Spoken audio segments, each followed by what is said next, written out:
Share. Yeah, because I couldn't hear very well. Whoops.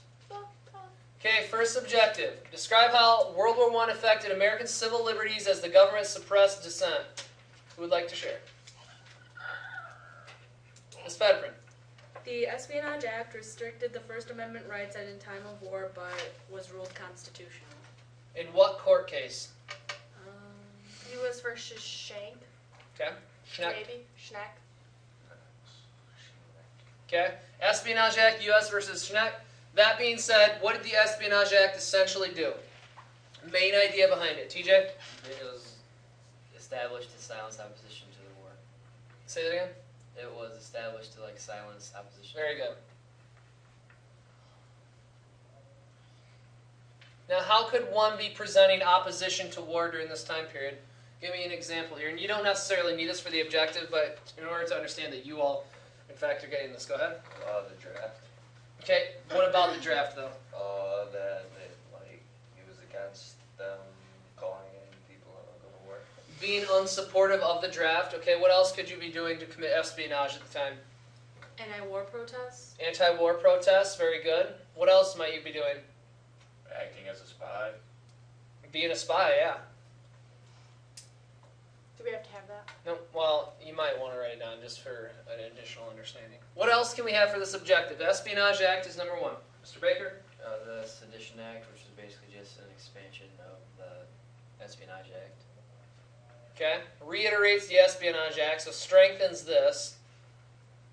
Okay, that being said, give me some specifics of the Sedition Act. TJ?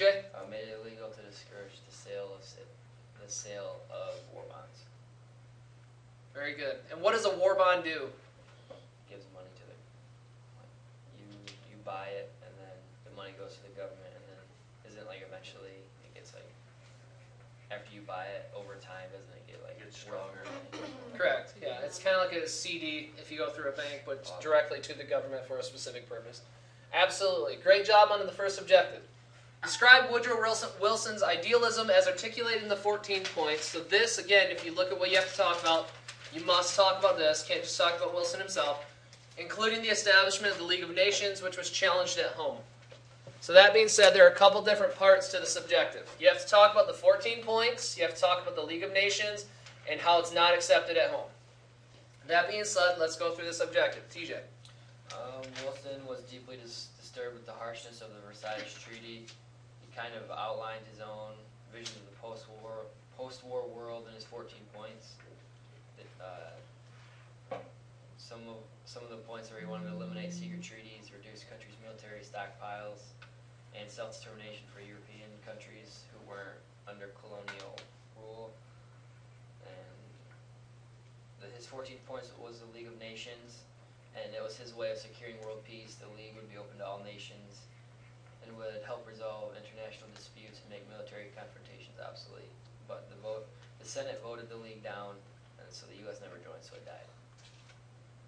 Excellent job. Excellent job across the board. League of Nations essentially is going to be your global policing, I guess. Global peace unit, excuse me. We have to have all this, right? Does it say open seas? Yep. Global peace unit. What would that be similar to after World War II? The bigger brother that actually does go through that we are a member of the Security Council of. The United Nations, very good. Okay, write that down. Similar to the United Nations. At home, Congress doesn't support. What is the major reason? What do you guys think? Why is Congress butting heads with Wilson on this? There is one specific provision within the 14 points that they're going to say, wait a minute, we just fought a global war. Do we really want to do that? Fear of it causing more conflict. Nope. Reducing the size of your military.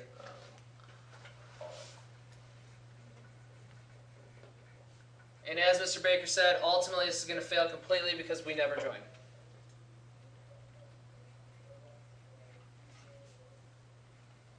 Unfortunately, Wilson does have a stroke. With that, his campaigning for this, as well as his presidency, ends, and ultimately Congress pushes forward with the Republican president. Excellent job. Continue on here. So what's the order on the test? It's going to be this one? Exact order. So this one that we did yesterday, this one, Did we and go- then we didn't this go one. over we, the first we one. skipped one. Yeah. Yeah, we skipped the. Oh, sorry about that. Explain how, despite a strong desire on the part of American public to remain neutral, the U.S. entered the conflict. What is all happening that's pulling us into this war? Mr. Baker? In early 1917, the Germans started to resume unrestricted summer warfare, which Yep. angered Americans because they promised that they kind of wouldn't. What was our response to that? What did we do as a nation? Oh, what's the word for We that? stopped trading with them. No, we're still going to keep trading, but we're going to take steps. Armed something. Armed neutrality, very good. We're going to remain neutral, but you shoot at us, we're firing right back.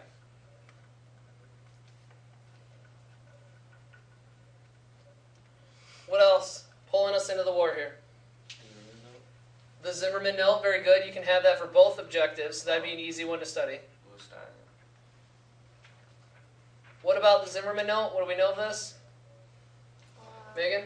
It was sent over from Germany, but it was intercepted in Britain, and it promised Mexico that if they fought against the United States, that they would gain back land that they lost in the Mexican-American War, so that America would stay out of the war overseas.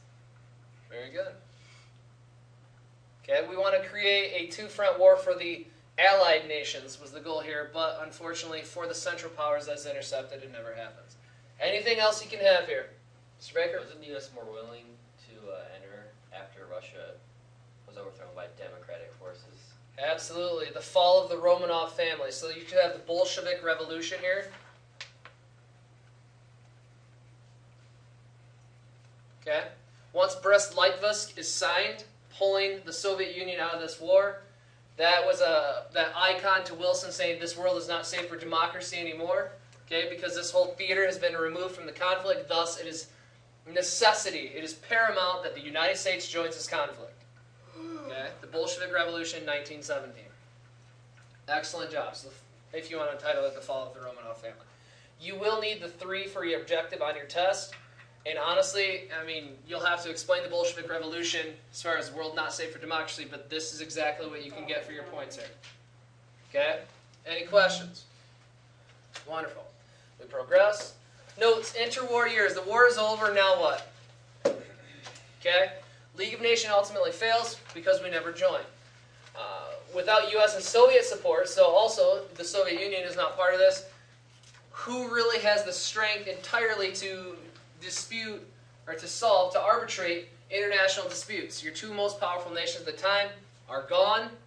Everyone else is kind of in shambles with the war. Economically, politically, there's a lot going on. But we will take some steps. A series of treaties here to ensure peace. Okay, the Washington Disarmament Conference, or the 5-Power Naval Treaty. All right. Basically, what we're looking at between these nations presented is the agreement to take a few steps towards peace. Reducing the use and eliminating the use of insidious weaponry such as poison gas is inhumane. Okay? We understand there's no place in war. We know its effectiveness, but morally and humanely speaking, it's unjust. We don't need it. So shooting someone with a gun is more humane than that. Than watching your insides liquefy from the inside out. I guess Justify that. it's an interesting point to try to justify, but you know, it's the graphic nature of war. They're justifying that this is too much. Okay? The use of restricted submarine warfare. You can't utilize unrestricted anymore. Okay? If it's a declared war zone, it has to be a series of signaling and warning. If in which that boat continues on, then you have the right to sink. But you can't just shoot first and say, well, you traveled in, no need for a warning. Continuing on here, 4-Power Treaty, territorial possessions in the Pacific, in part by not creating forward military bases in the Pacific. So what you have already is working great. You cannot establish and expand any further. But we are going to respect each other's bases that are already there. 9-Power Treaty reiterates and reaffirms the open door policy, which means what? What was the open door policy? Nations can go to China to be able to trade and weaken them. Open spheres of free trade within China, absolutely. So economically, make sure you have this down.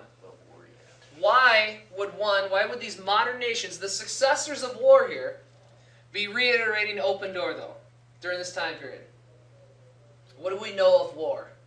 After the war, you can go into depression. Yeah, after the war, depending on how strong your economy is, a lot of times the depression ensues.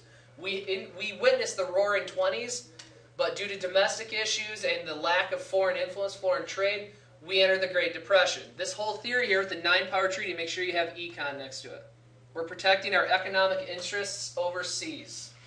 That's a priority. Okay? Now this is probably the greatest one of them all. Okay?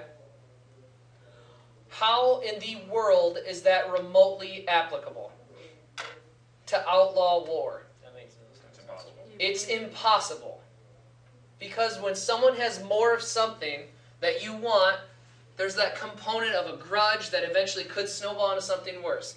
It's a great idea, and it sounds wonderful. This is your world peace. World peace should be ensured with Kellogg Bride right now. No more conflict.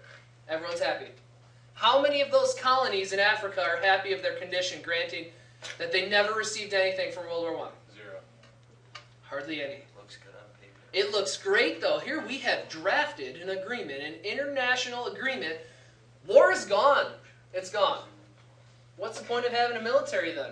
If that's the case with the Kellogg Bride Pact outlawing war, why even have the previous 3 treaties? Get rid of them. You don't need them. No one's going to fight you. It's something to consider. Okay, again, the drafting this right away, it's not applicable. Continuing on, Republican presidents are going to take place during the time period between Wilson and FDR, and they have a few ideas about handling the economy.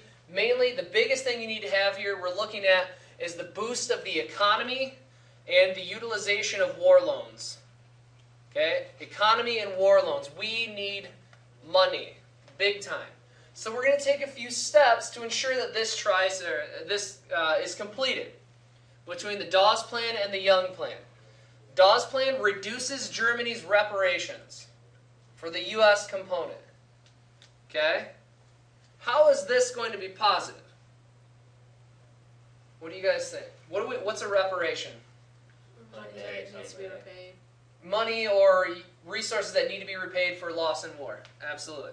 Okay, so why would the United States do this, though? We did it in China after the Boxer Rebellion. I mean, try to get back on friendly terms with them. Most favored nation. Absolutely. If there's going to be an economic trading partner, we want it to be us.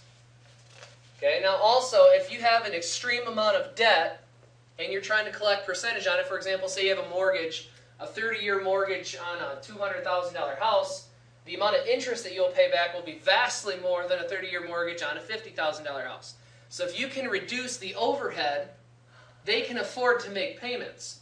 But if the payments are too high, Germany could default on their loans. Then you're essentially screwed, because you'll receive no money at that rate.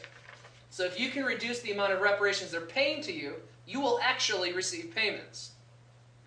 Eventually, and in the grand scheme of this whole system, you'll eventually lose, but nonetheless, you'll receive some payments in the process. Young Plan furthers this issue with the creation of the Bank of International Settlements to handle war reparations being paid back in all conflicts. Oh, that's going to turn if I turn it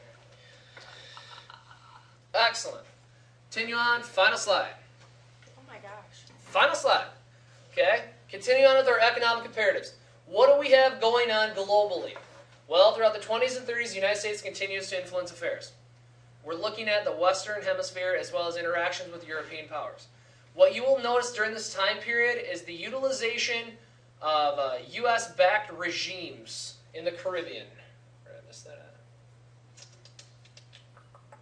Why did I tag this? Okay, in response to Japan, Germany, and Italy, which obviously we know will become what? In World War II, what is their... Oh, Axis powers. The Axis powers, very good. Okay?